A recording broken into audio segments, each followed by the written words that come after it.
击的火箭炮摧枯拉朽地轰炸在敌人的阵地上时，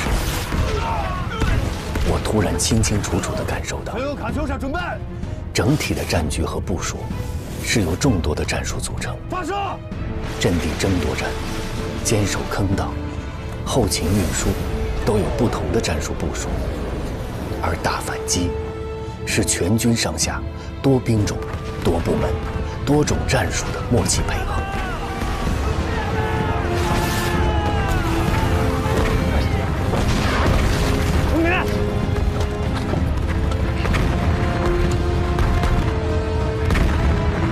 Sir, multiple positions have received artillery attacks.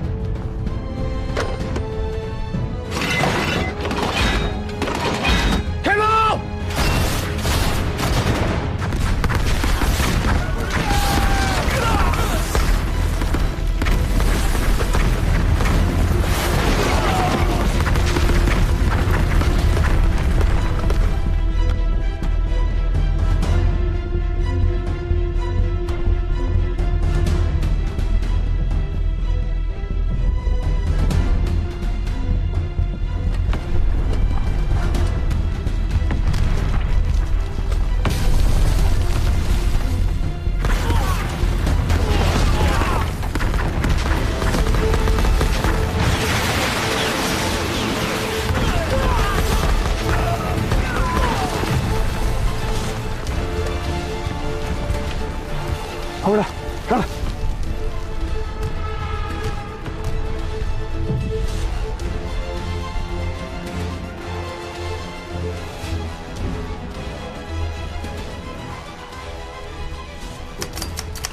坑道部队开始佯攻，把敌人从工事里面引出来，再进行一次卡秋莎覆盖。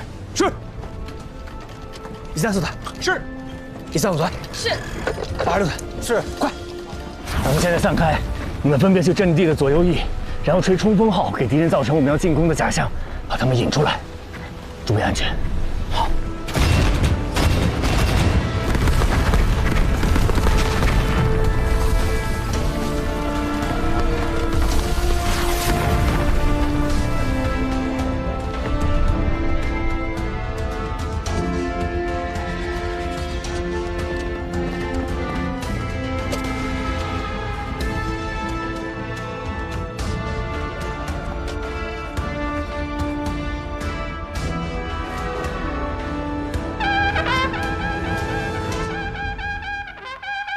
시어머니 왔어.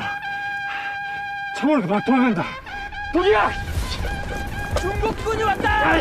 쏴라! 공격!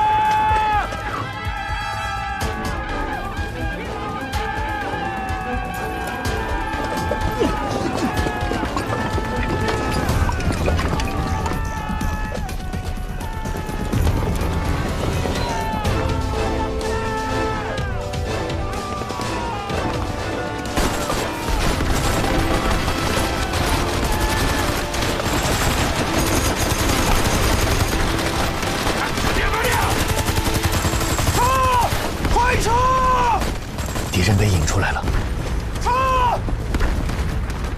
炮兵同志请注意，炮兵同志请注意，原射击中原不变，再来一轮火力覆盖。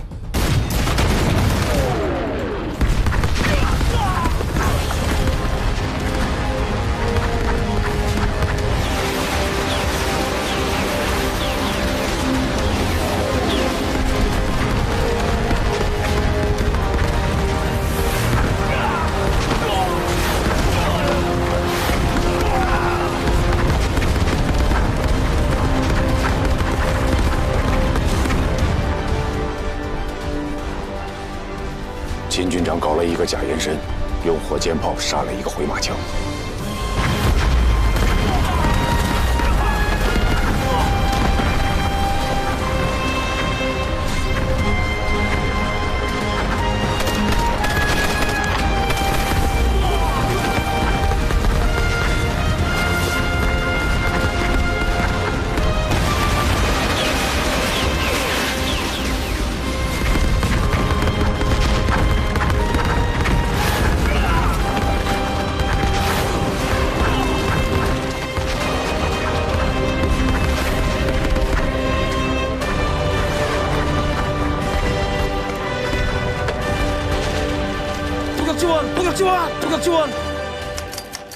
让炮火延伸5公里，打击敌军炮兵阵地和步兵集结点，同时让咱们的坑道部队随时准备出击。是。下一步，要打敌人后方的炮阵地和步兵集结点了，每一步都在整体战术的部署之内。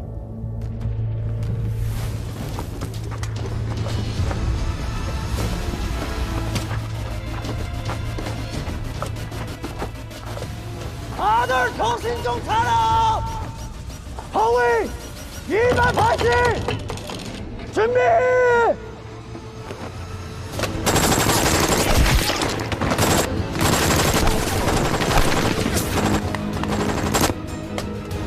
다시! 허위! 150! 고도!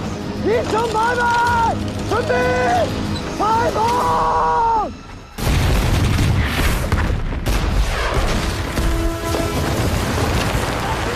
炮兵注意！炮兵注意！鸡雄山方向向南700公尺，方向3500，表向550，来人火力覆盖。放！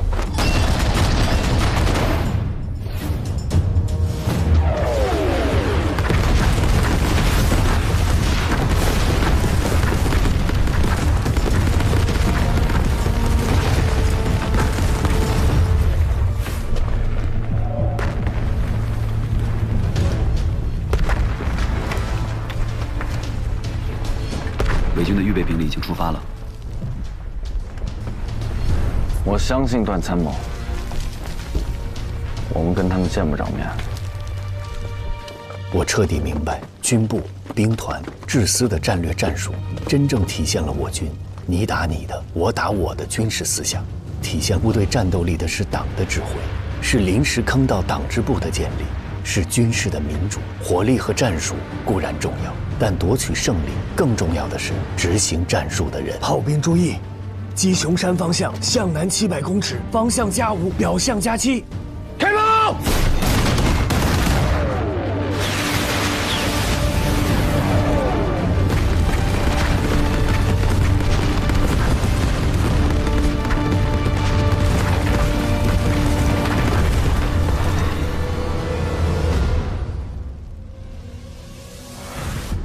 敌人上当了，咱们的战术太成功了。炮兵的假延伸加上步兵的假冲锋，足可以把敌人粘在阵地上，让敌人不敢动弹。这个时候，我们的炮火再来一个反击，那打击效果不是一般的好啊！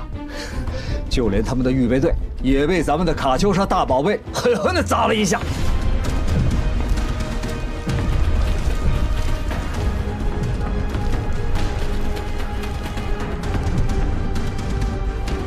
准备！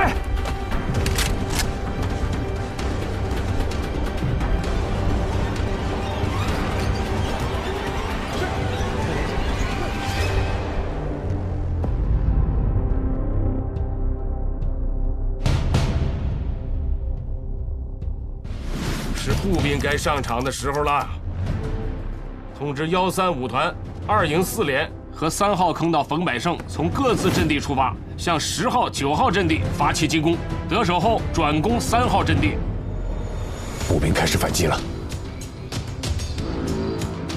给91团打电话，让他们打起精神，随时准备增援。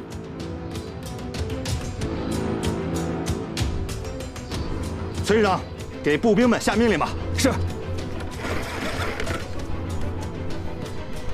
各团注意，步兵反攻正式开始。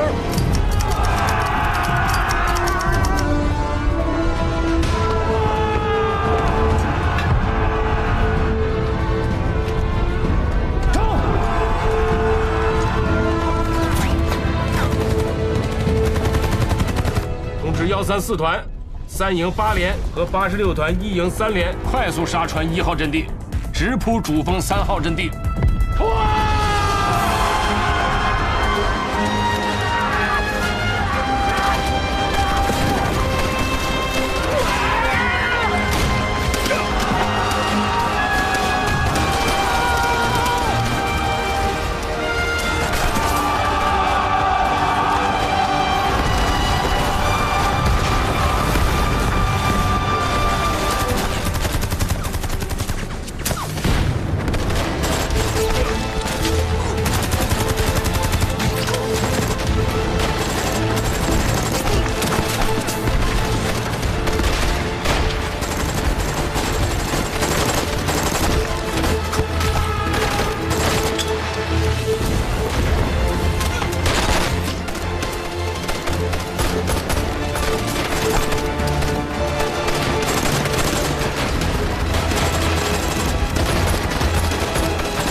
洞口被敌人火力封住了。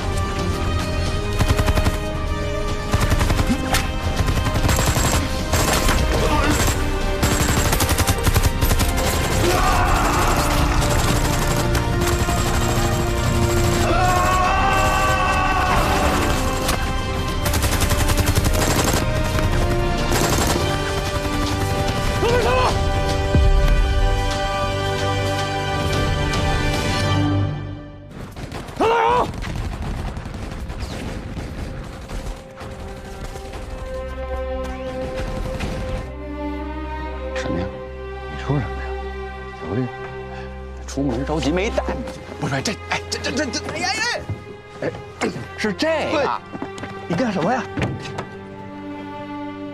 可以啊，没味儿啊，这才是铁。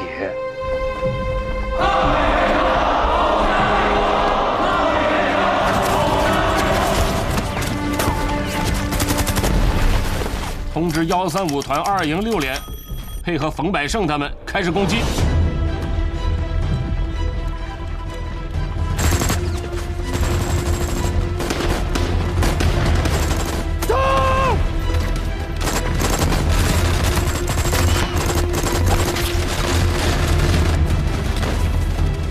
炮兵注意，炮兵注意！3号阵地准备火力覆盖。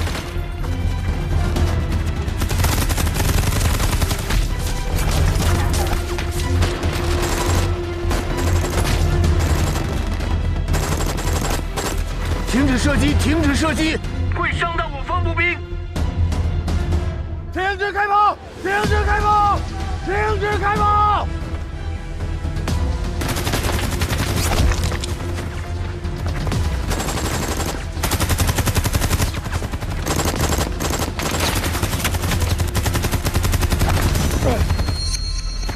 点火！我去搭上火力点。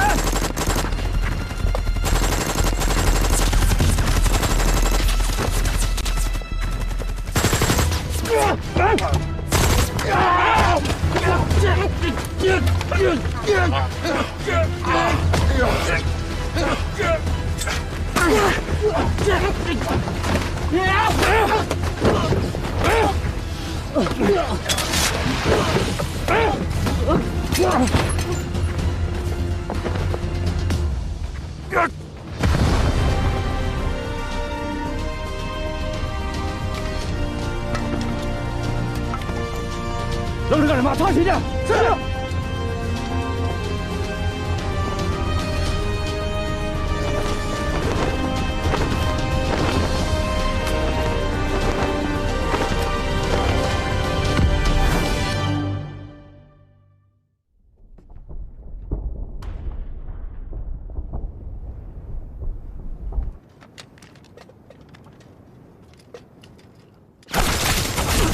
敌军反击了！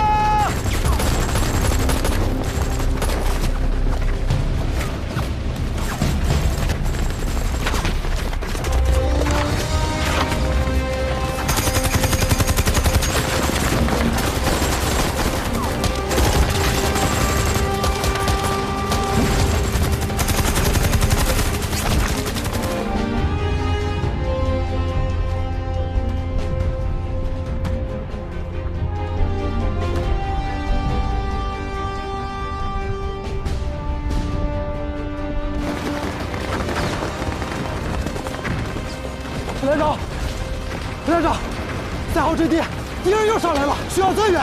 进攻7号阵地的部队遇到了困难，我们要去支援他们。好，潘小毛有，林桂川有，金大志有，你们仨跟我来去支援3号阵地，抓紧吧。有，带其他人去7号阵地。另外的猴子向左。有，是。走。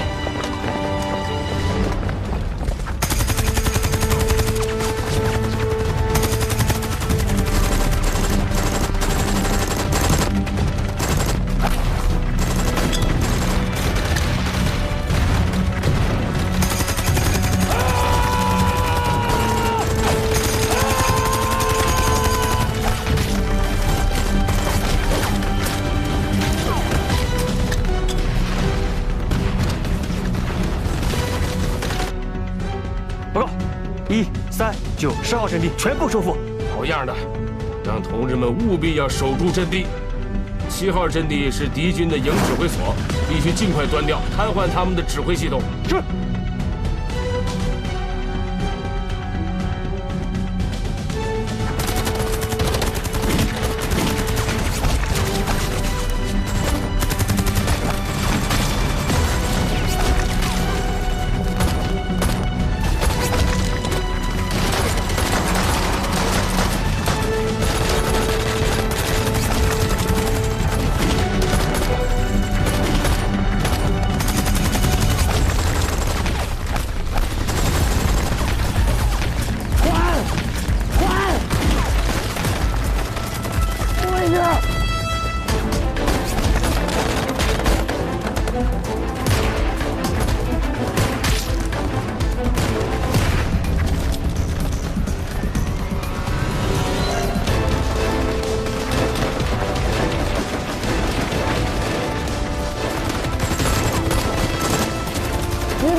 让迫击炮过来支援，敲掉火力点。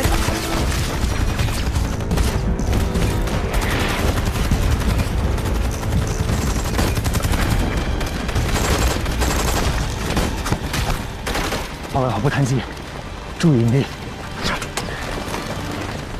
跟我来，我们迂回过去，攻下火力点。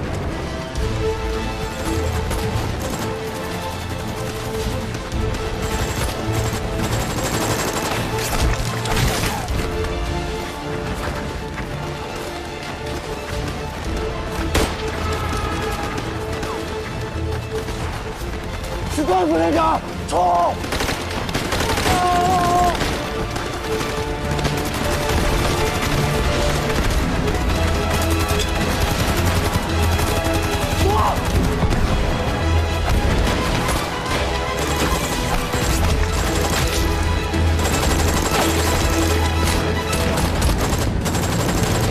！What the fuck？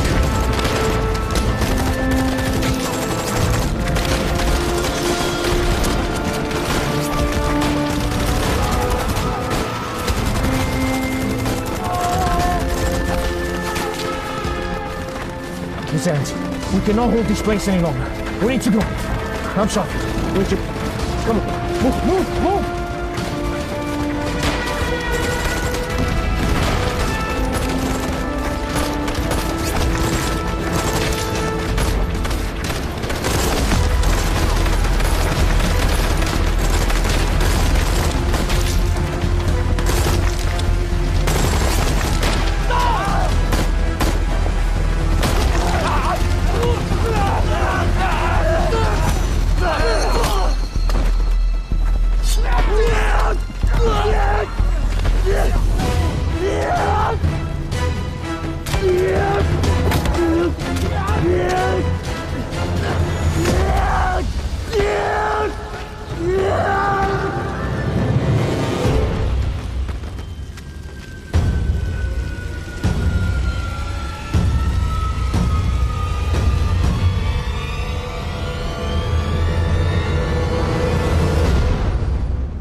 134团7连1排，在7号阵地消灭了伪2师的营级指挥所。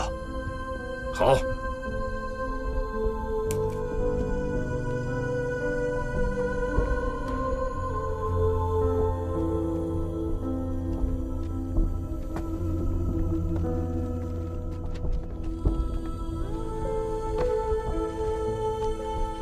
15军真是好样的，5个小时把战局翻盘了。经过今日的战斗，我判断敌人可能会有3种情况：一是收兵，因为敌人死伤过大，已没有2梯队；第二，将南9师调上来和南2师轮换攻击，但是仅凭南9师和南2师是夺不走我们阵地的；第三，每7时再增加投入，加入597.9高地的战斗。上述情况是哪一种？估计在2天之内即可证实。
在判明联合国军的反扑企图后，志愿军司令部于5月24日致电各兵团并各军，通报敌军反扑企图，指示各军必须克服困难，有计划地布置掩护，选择有利地形，伏击反击，求得消灭敌人一部。否则，我不仅不能安全转运伤员，主力难以得到休整，反而可能遭受不必要的损失。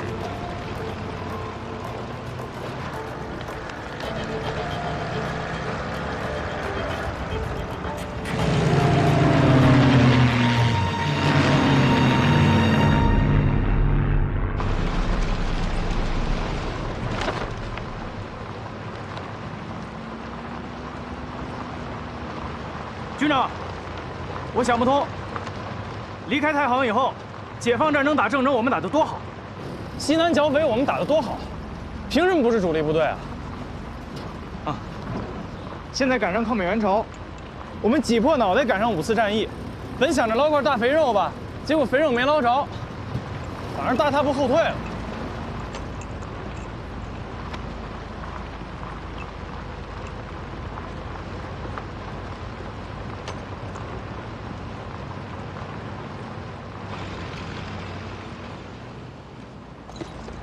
王鲁，有，给同一兵传令，向志4和兵团发电，15军请求返回质朴里，阻击敌人，掩护其他兄弟部队转移。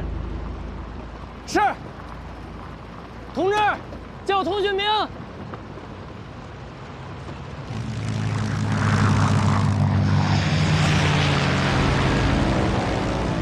Where have all these mice gone? 跟上，快点！有敌机，上来！迎兵！迎兵！有敌机！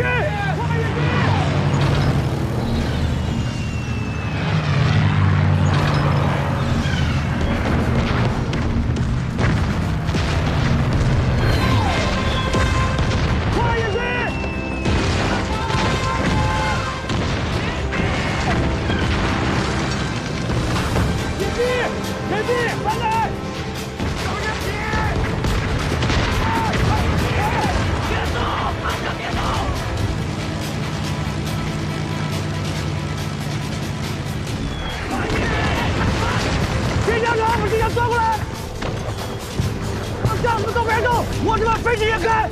是。副连长啊，那个带鲨鱼头环的应该是长进，我们想办法把他打下来。走。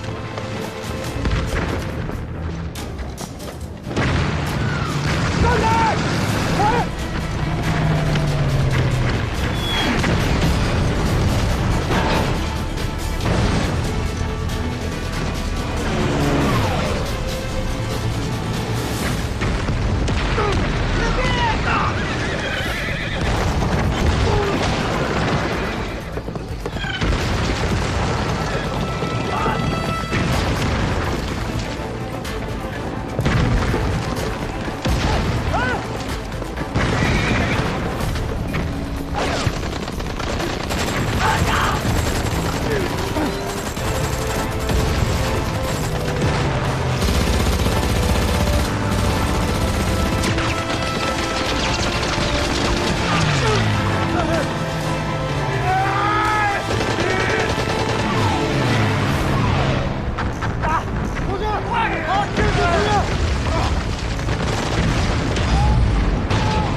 Turn around now.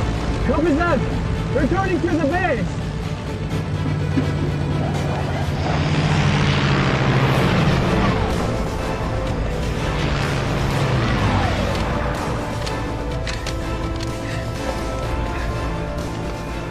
开枪！打！打呀！够不着了。没用了。玩段参谋，这不是你的作战室啊。 这是战场，你得多戴着眼睛。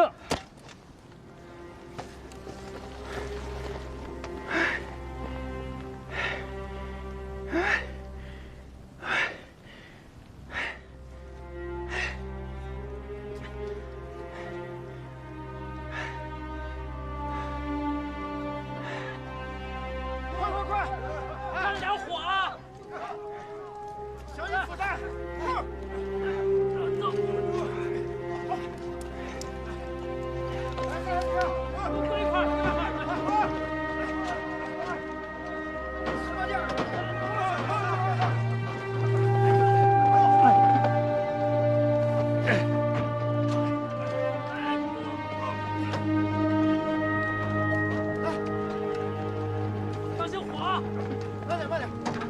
没事吧？哎，没事。车还能修好吗？放手吧。同志，帮我拉一下。来，都来搭把手，咱们把车推下去，把路清出来。快，八连站着，过来帮忙，搭把手，快，过来帮忙。来，1、2、3，1、2、3。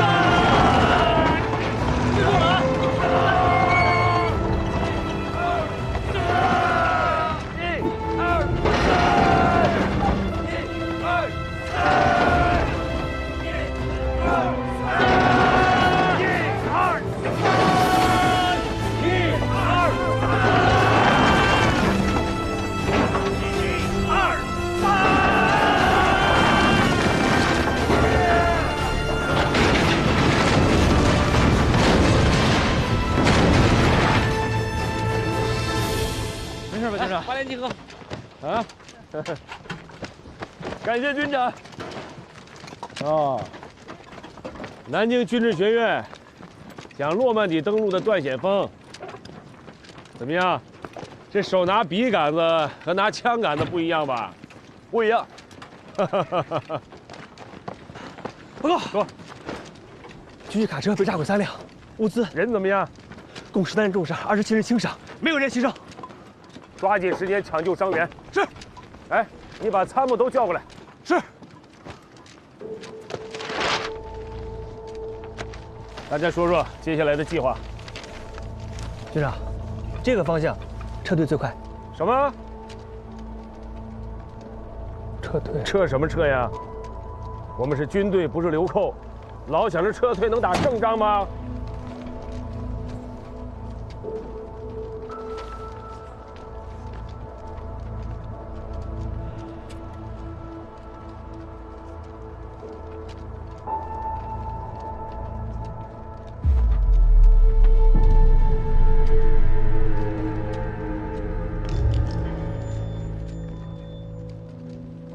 美军从我志愿军第3、第19兵团结合处闯入一个口子之后，长驱直入，短短3天里推进了160多里，导致中部战线陷入巨大的混乱，对东线兵团也造成了极大的威胁。军长，我提议，我军立即停止后撤，以急行军的速度赶到芝普里，展开大规模的阻击战。如果我们15军撤了出去，那东线兵团会陷入巨大的被动。险端这个计划不错，还能救出其他部队。志愿军的部队要拧成一股绳。那如果变成打阻击，必须跟上级请示，请示还需要时间的吧？没有时间了，现在我们耽误的每1秒钟都是战场上同志们的鲜血。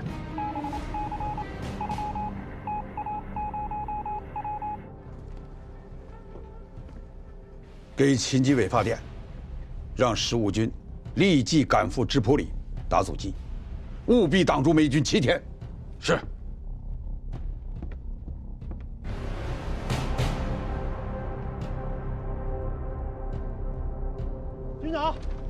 军长，这次来电，彭总指示要尽快在芝普里地区的朴达峰等地阻击美军，命令我们坚守至少7天。好，都想到一块儿去了啊！给之字回电，不惜一切代价，不怕任何牺牲，15军就是打到最后1兵1卒，保证坚守10天。是。命令，目标芝普里地区1线阵地朴达峰、小义峰，让45师134团在朴达峰打阻击，29师86团在小义峰打阻击。传令，急行军。是。目标芝普里，急行军。目标芝普里，急行军。目标芝普里，急行军。目标芝普里，急行军。目标芝普里，动得快点！目标朴达峰，全速前进。兄弟，让你有仗吧。不用再跑了。胡开生，哟，你小子刚才跟这嘀咕什么呢？哦，有仗打了，高兴。你得打好。来，遇着敌人的飞机啊，不要慌，挺直腰杆子打，你打他就慌。想办法吸引敌机俯冲飞行，多重火力网打。要实在打不动，也把它撵到高空去。哎，不能让它老低空飞行，那不成老鹰抓兔子了吗？哎，咱们打老蒋的时候，拿着步枪是打下过飞机的。是，我现在给你配了高射机枪。啊，是军长。我还没说完呢，你是什么呀？听明白了。重复一遍。等飞机低空飞行时再射击，实在打不动，撵到高空去。好。全体都有，向右看齐。向前干，立正！刚进朝鲜的时候，就有人说，看着别的部队吃肉啃骨头，咱们连汤都喝不上。要是把他们放在云山、放在长津湖、放在雪马里，我们照样打得漂亮。就像做菜一样，做菜必须要放油，为什么？因为放了油，菜才香，明白吗？明白。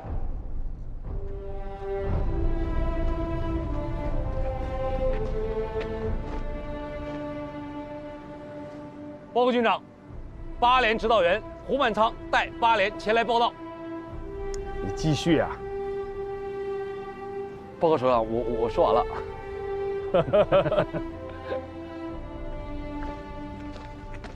哎呀，这是又是以吃喝论战呐。他们听得懂。非常好。思想工作做得好，是能打胜仗的关键。咱们战士文化程度参差不齐，你一定要把思想工作落实到每一个战士的心里。请首长放心，老8连说到做到。出发吧。好。全体都有，向左转，目标朴达峰，跑步走。哎，这打头第一个扛机枪的战士我怎么没见过呀？七班长柴云振机枪打得特别准。你们这老8连就是硬菜多。谢谢首长，那我先走了。好，好。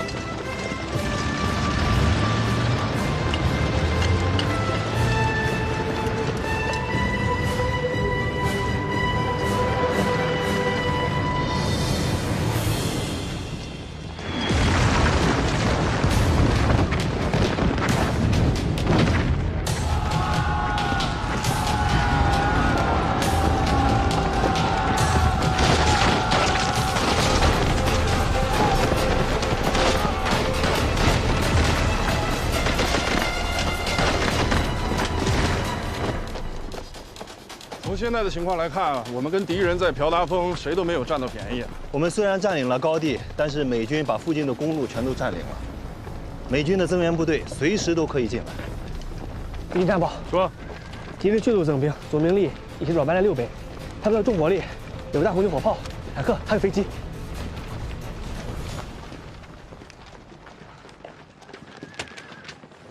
军长，我有个想法。说。您看这张图，朴达峰像不像当年的任乔吉？无论是地形、兵力、火力，简直是一模一样。在南京军事学院的时候，我们专门拿任乔吉阻击战进行过战力分析。当时他们也有飞机、坦克，有大量的大口径火炮，而我们采用的战术是组织党员突击队进行反冲击，和敌军进行近距离的厮杀，从而导致敌军的炮火失去了作用。段参谋说的对，任乔吉战斗，我们灵活地运用了战术，充分地发挥了我们的优势，以己之长攻敌之短。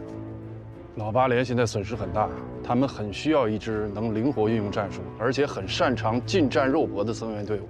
目前符合条件的，又在身边的，只有134团的3连。3连。王鲁有，叫冯百胜过来。是。让3连长冯百胜到指挥所来一趟。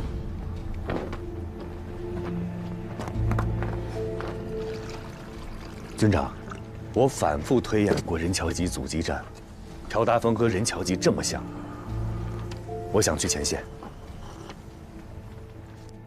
段参谋，在军事学院搞战术推演和在阵地上真枪实弹的打可不一样。我当然知道，所以我才要去前线参加战斗，请首长批示。段参谋，服从命令。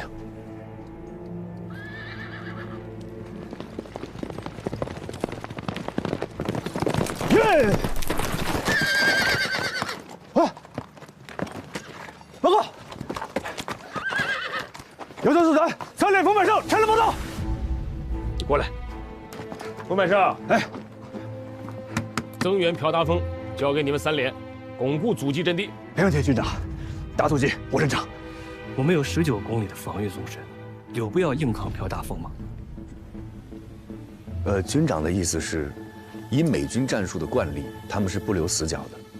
美军前进的方向，就算只有我们一个战士占领了一个无关紧要的地方，对于他们来说都是潜在的威胁。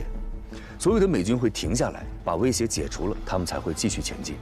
军长的这种重重阻击的战术，可以短时间内阻止敌军的进攻，从而给友邻部队迎来宝贵的时间。军长小心！哎呦，我是要让你喝口水。军长，不可。你听着，哎，6个小时之内，不惜一切代价，不能让敌人向北前进1步。保证完成任务。军长，那我呢？冯百胜有，你把他带上，他给你做副手。哎，谢谢军长。军长，我打阻击，你给我个参谋干嘛？执行命令。不是，好事净想着你啊。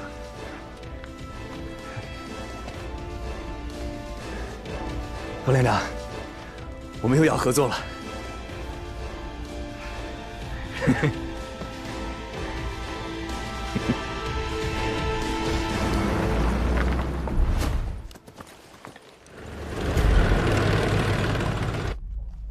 哎，动作快点儿，把弹药都给我带齐了啊！你有什么打算？什么打算？执行命令呗。不过这块骨头可不好啃，这周围的公路都被敌人给控制了，他们的援军正在不断的往朴达峰涌。就算我们能够按时到达朴达峰，就靠我们一个3连。哎呀！兵分2路，一路增援朴达峰的8连，另一路在215高地设置阻击阵地，切断每25师的增援之路。哎，我说段参谋，你就纸上谈兵行？你知道这是多少人？整整1个美军师，你要在这放多少人才能顶得住？你给我一个牌，我会把他们死死钉在这里。一个牌？你看看215高地，虽然不高，但是很陡峭，机械化部队无法完全展开，他们只能一路纵队缓慢通过。别看他们现在是一个师，但真正能投入战斗的还不到一个连。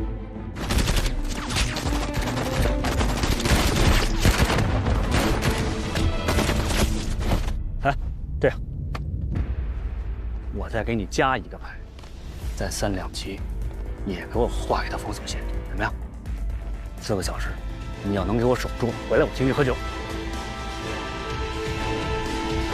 保证完成任务。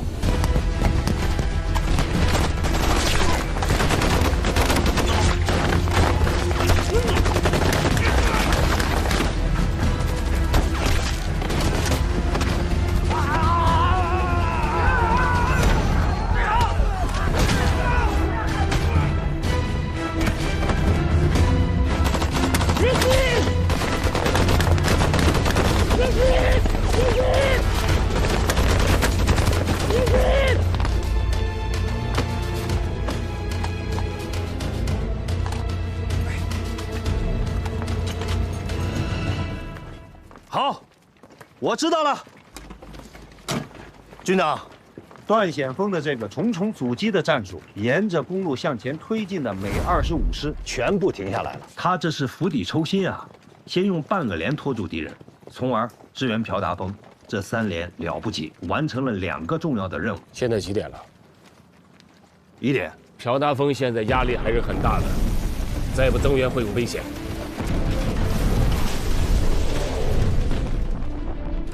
给段显峰下命令，让他立刻增援朴达峰。那215高地现在该怎么办？丢了，朴达峰的侧翼就没了。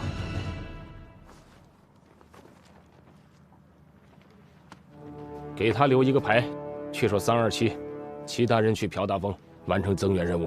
是。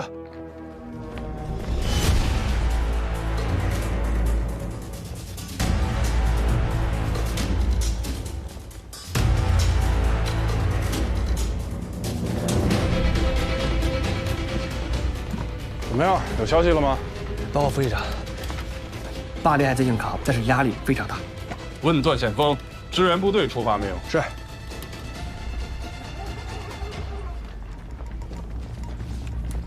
是45师吗？我是程敏桥。327的阻击怎么样了？为什么半小时没汇报？密切关注每25师的进度。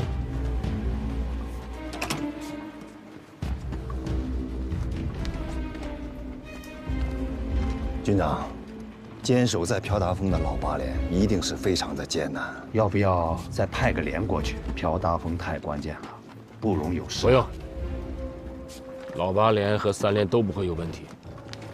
让段显峰再顶1个小时就撤。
连长，请住。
Before ceasefire conditions are met, and both sides agree on the particulars of the neutral zone, our military operations will continue.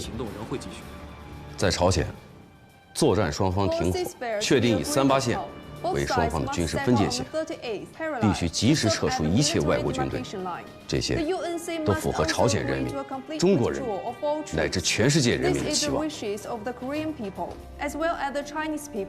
as well as people of the world. You are completely politicizing this situation. That is beyond the scope of these negotiations. 你说的政治问题指的是什么？请明确说明。 This is a political matter, and we won't discuss it here. The Chinese and the Korean forces need to retreat 38 to 58 kilometers from the eastern front of the Imjin River. And retreat 68 kilometers from the western front of the Imjin River. This will create roughly 12,000 square kilometers of land as a buffer. 1.2万平方公里的土地。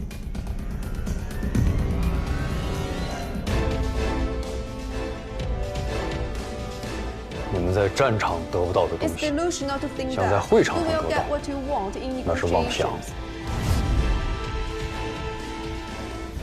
面相是人性格的外化，通过素描可以揣摩他们的内心世界，让李部长对谈判对手做出更准确的判断与决策。不用讲过程了，直接说你的结论。典型的昂萨人的谈判策略，他们最擅长的就是在自己没有筹码的地方胡搅蛮缠地为自己争取筹码。你说的是他们关于海空优势的问题吗？不止。 他们在任何环节都这么做，他们根本不在意自己筹码的合理性，甚至不在意结果。他这种策略是扰乱我们的策略，为了掩饰他们真正的意图。那你认为他们的意图是什么？拖时间。毛主席来电说，我们不提议休会，不主张破裂，但是呢，我们也不怕他们破裂。他想打。 我们的拳头比他硬，他想做，论打坐，我们才是祖宗。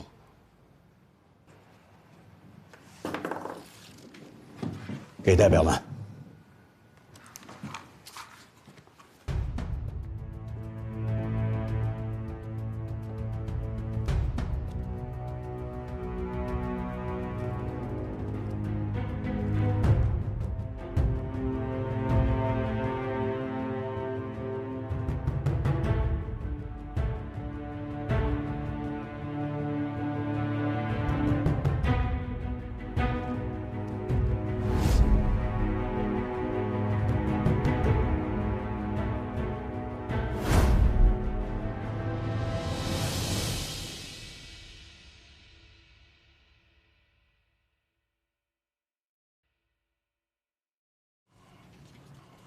我警告某些人，不要认为要谈判了，就要和平了。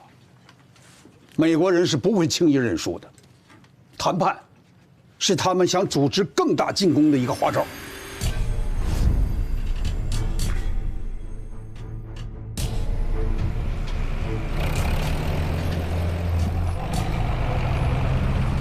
我们是军人，军人的职责就是在战场上打垮敌人，打服他们，不然谈判也谈不出什么名堂来。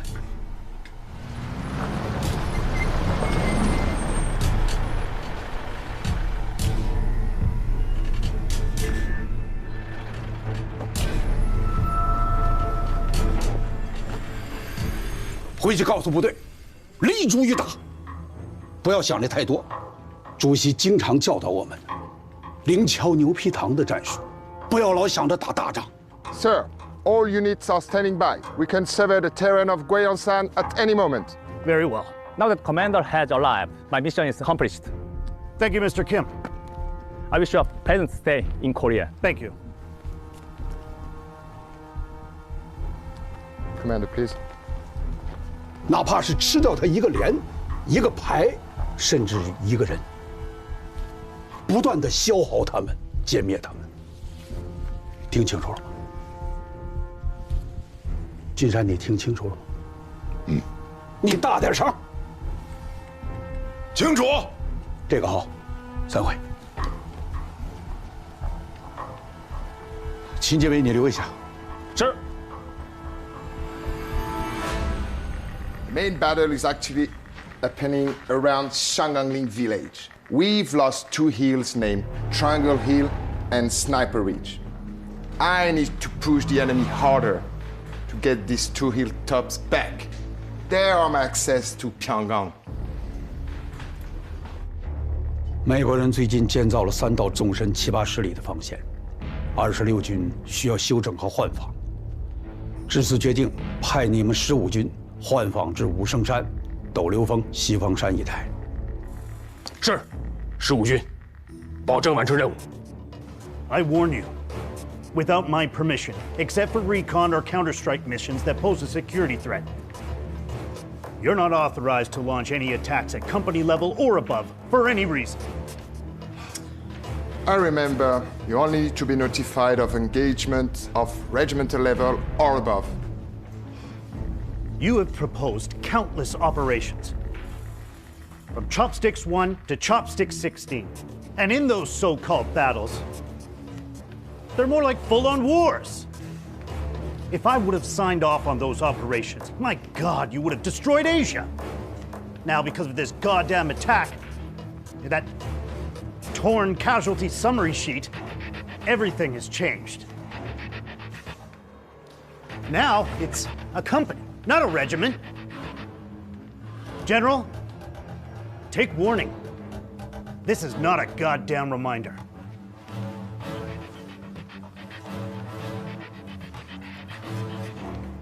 Are we clear? Yes, Commander. «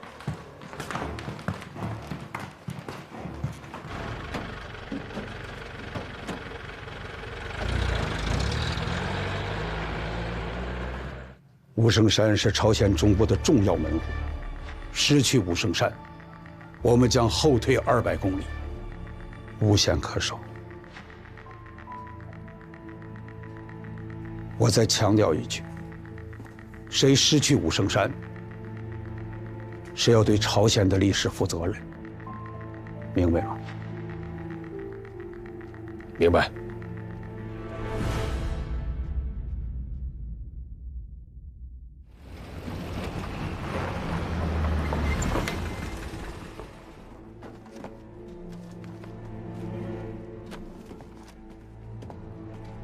第一点，材料很重要，必须收好，听见了吗？去，组长，行。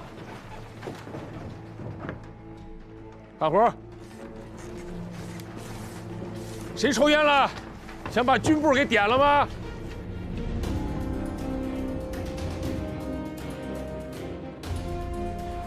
这怎么就剩2面红旗了？其他的阵地都丢了。该插的插好。是。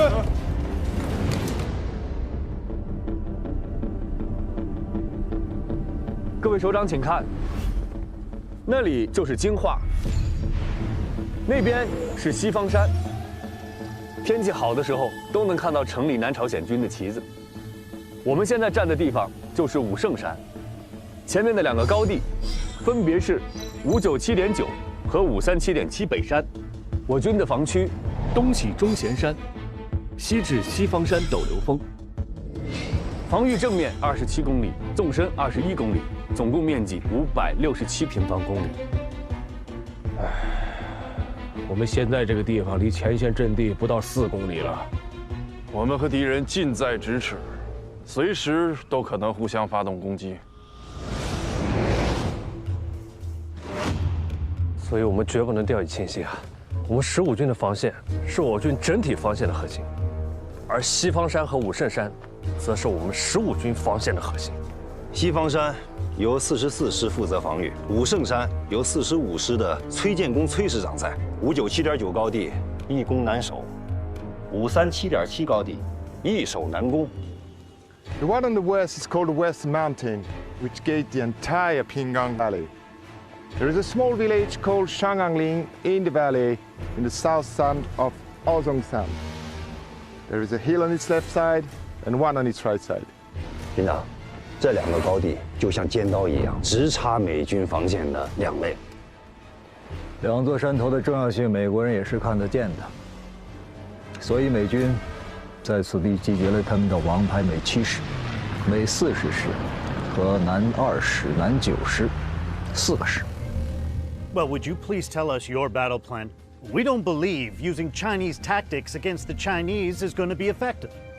大伙儿说说，如果敌人进攻的话，会从哪个方向入手？那肯定是西方山。为什么？美军习惯用坦克和战车夹带步兵发动攻击，一旦占领西方山，地势平坦的平康谷地就很可能落入敌人手里。我觉得这样的战略目的太明显了。我们所有人都知道，美军的机械化非常厉害，那都会在利于机械化作战的地方囤积重兵。如果我们是美军，我们会明知道对方囤积重兵，严防死守，还要冒险硬冲吗？所以我认为，美军一定会出其不意，选择从武圣山入口寻求突破。战争就是要冒最大的风险，获取最大的胜利。我觉得美军有这个胆量，也有这个实力。Chinese are using outflanking and split and destroy tactics because of their lack of heavy weaponry and strong air and naval support. I believe for any soldier, for any other bomber and a spear at his disposal, his first choice must be the bomber. For the amount of ammunition we used, some started calling it the Van Fleet load, some call it crazy. My answer is no. It's not crazy enough, far from enough. 参谋长怎么看啊？入朝作战以来，美军的战术都会依托公路展开。很明显，他们肯定会选择有公路的西方山方向，而不会选择连坦克都上不去的武圣山。这无论是西方山还是武圣山，丢1寸土地，对谈判、对整个战局的影响都是非常巨大的。这飞机下不来，坦克也上不去，那咱们就跟他人顶人，个顶个。老子不怕他。但是范弗里特可不是等闲之辈啊，他的钢铁洪流曾经横扫欧洲。那是欧洲，可这儿是朝鲜，范弗里特已经60岁了，老将还不提当年勇。If the enemies are in the mountain, I will level it to a plain. If the enemies are on the plain, I will turn it into a mountain. Wherever the communists hide, I will turn it into a communist grave. I can't imagine any scenario where the communists would stand a chance. 入朝以后，彭老总跟我说的最后一句话是：谁失去武圣山，谁丢了武圣山，谁要对朝鲜的历史负责，谁就要对朝鲜的历史负责。